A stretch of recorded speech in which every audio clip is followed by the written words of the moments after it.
This is Penny Keener, Stampin' Up! Independent Demonstrator and the original Keener inker. Today we're going to make an all dressed up purse. We're using Purple Posy and also Highland Heather. The dies we're using today is the all dressed up dies from our January through June mini catalog. Here are the dies, so you can see quite a different variety of items you can do. It also coordinates with the Dress to Impress stamp set. The other item I'm using today out of the same mini catalog is our Parisian Flourish 3D embossing folder that coordinates quite nicely with some other items as well.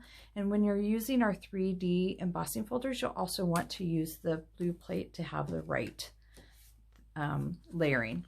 So I've already gone ahead and die cut this as well as embossed my top and bottom of my purse that I'm making. So what I'm going to go ahead and do is fold this on the scored lines. I also had die cut this out earlier with pattern paper. I found it was really hard to find those score lines if the pattern paper was a heavy pattern. So on the cardstock it was quite easier to see. So, and what you can see here, that is our tear tape that we also carry in the catalog.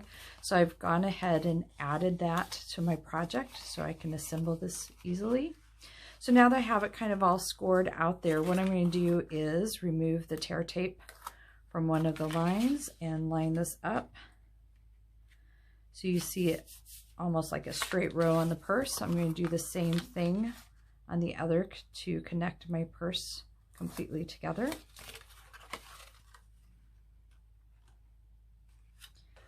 And I'm going to line that up and push it down. So the easiest way I found to do the bottoms is I like a little bit of tear tape there and then the whole line across. So this is on the top part of the front and this is on the inside of the back. First thing I'm going to do is kind of open those up so I can work with the side panels. I'm going to remove the tear tape from that.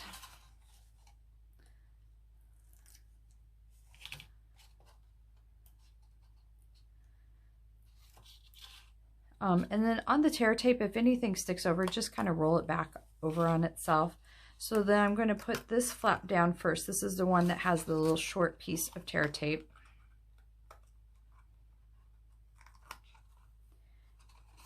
And then the longer side.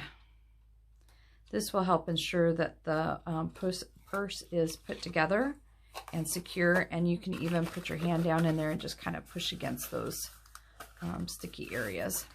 All right, so the next thing I'm going to do, and kind of, you know, give it that nice purse shape, I'm going to go ahead and push it down as well.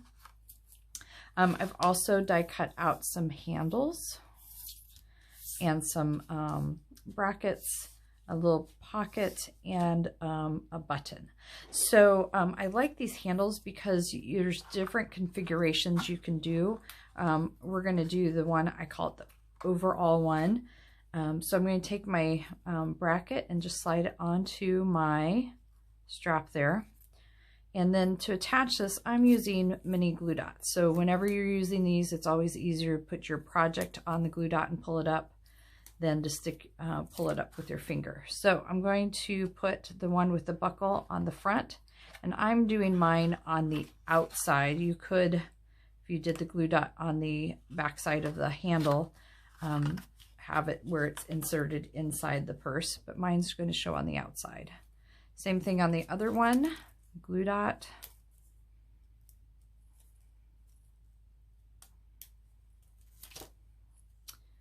And I just discovered that I have my buckle on the wrong direction. So I'm going to take that glue dot off.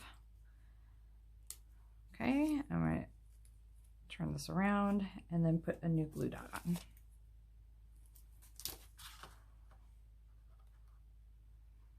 All right, I'm going to try to line that up to the best of my ability, bring it around to the back,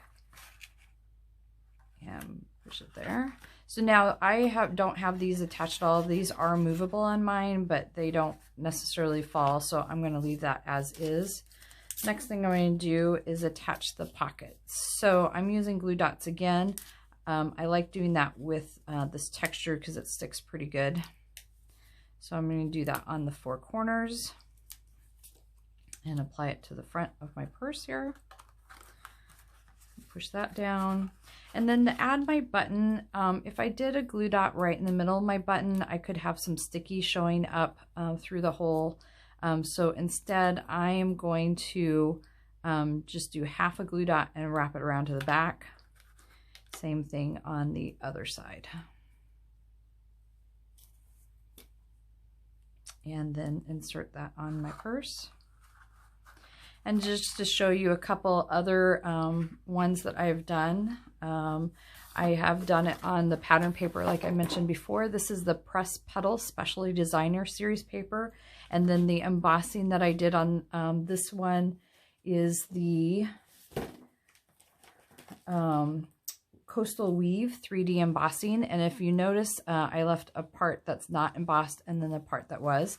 So I have coordinating purses using some different colors for the buttons. Of course, why do women have so many purses? Well, you shouldn't ask. That's a personal question. Please check out my website and subscribe to my channel for quick videos on how you can be a keener inker too.